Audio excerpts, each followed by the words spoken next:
Di balik bencana alam Gunung Semeru, pemirsa, seorang pria muda tampil mengundang gaduh. Aksinya membuang sesajen, tak pelak mengundang cibiran yang menudingnya sebagai bentuk intoleran. Sedangkan tradisi sesajen itu telah turun-temurun diwariskan di sana. Hatfana Firdaus, nama pria itu, kini tengah menanti kelanjutan proses hukumnya.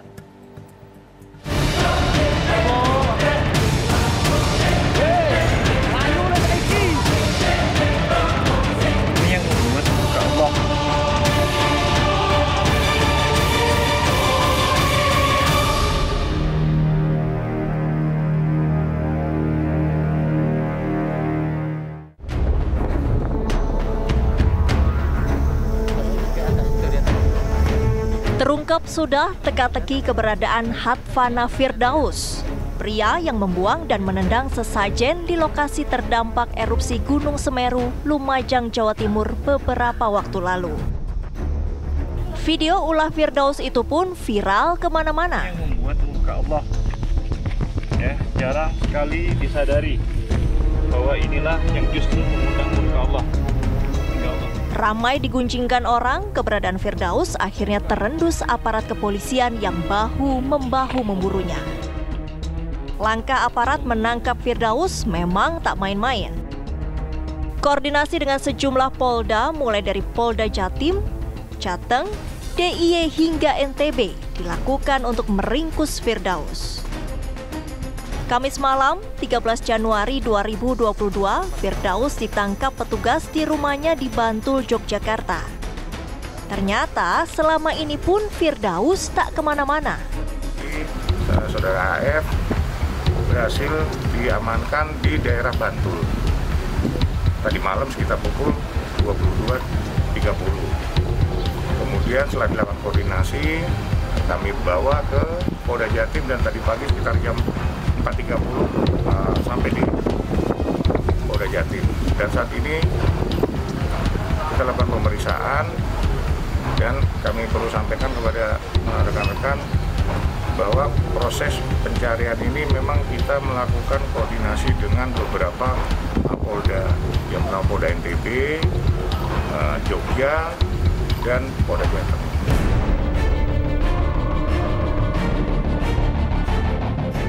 Di hadapan petugas, Firdaus mengaku jika dirinya spontan saja melakukan aksi yang didorong oleh pemahamannya tentang keyakinannya itu.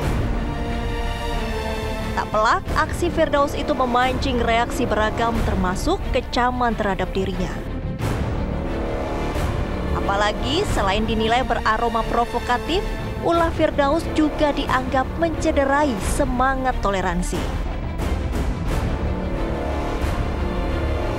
Menghormati budaya, adat istiadat di mana saja kita berada itu menjadi kebutuhan untuk bisa bersama-sama dengan masyarakat lokal kita melakukan sesuatu yang produktif, sehingga apa yang mungkin harus kita lakukan kembali, hargai budaya setempat. Kondisi inilah yang kemudian terjadi sebuah konflik persepsi, konflik pandangan di dalam melihat satu nilai-nilai budaya yang melekat di satu masyarakat. Dan terkait dengan sesajen, ini kan sebenarnya bagian dari budaya animisme dinamisme yang memang sudah turun-temurun diyakini dan dipercaya oleh masyarakat tertentu di Indonesia. Di situ ada penistaan, melaporkan, saya pikir ada berkenaan dengan ritual agama lain, kita harus menghargai dan menghormati. Itu disebut dengan toleransi. Kita tidak perlu ikut beribadah seperti ibadah mereka kalau kita tidak meyakini lakum dinukum waliyadin, agama kita, agama mereka, dan kita tetap menghormati, menghargai, ya, tidak boleh mengganggu, tidak boleh menyakiti. Ini tidak ada cara dakwah seperti ini yang dilakukan oleh Rasulullah SAW, dan ini juga melanggar dari tata nilai Islam di dalam penyebarannya. Selain kecaman dan cibiran, Firdaus juga berpeluang menghadapi tuntutan hukum, yakni penghinaan terhadap golongan tertentu. Sadar tindakannya memancing gaduh, Firdaus pun meminta maaf kepada halayak. Kepada seluruh masyarakat Indonesia yang saya cintai, Kiranya apa yang pernah kami lakukan dalam video itu dapat menyinggung perasaan saudara, kami mohon maaf ya sedalam-dalam. Pada kesempatan terpisah, suara pembelaan untuk Firdaus mengalun dari Rektor Universitas Islam Negeri Sunan Kalijaga, Yogyakarta. Rupanya, Firdaus pernah menimba ilmu di kampus UIN itu mulai dari 2008 hingga 2014, namun tak tuntas. Jika kita ingin memberi contoh yang baik, ya tentu saja kita harus memberi contoh. Yang pertama, harus kita lapangkan dada kita. Jika memang memberitahu, ya memberitahu dengan cara baik. Maka saya menyerukan kepada pihak yang berwajib, baik pemerintah maupun kepolisian atau pihak-pihak yang terkait dengan hukum, tolong dimaafkan pelaku ini. Suasana toleransi, suasana saling menghargai ini harus dibangun agar tidak terjadi konflik nilai.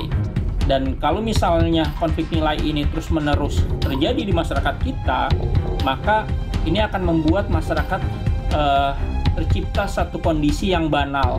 Nah, kondisi yang banal di sini maksudnya adalah bahwa masyarakat akan mengalami berbagai gelombang konflik karena perbedaan persepsi yang terjadi yang kemudian tidak bisa dikoordinasi dan juga tidak bisa diselesaikan secara bersama-sama. Konstruksi hukumnya perkenaan pasal yang akan dikenakan adalah pasal 156 dan 158 KUHP. Ya. Kemudian untuk proses pemeriksaan dilaksanakan di Polda Jatim. Berkaca dari kasus Hatfana Firdaus, masyarakat seakan kembali diingatkan bahwa kejadian serupa ataupun bentuk-bentuk intoleransi jangan sampai terulang. Sebab yang seperti itu berpotensi memecah bangsa.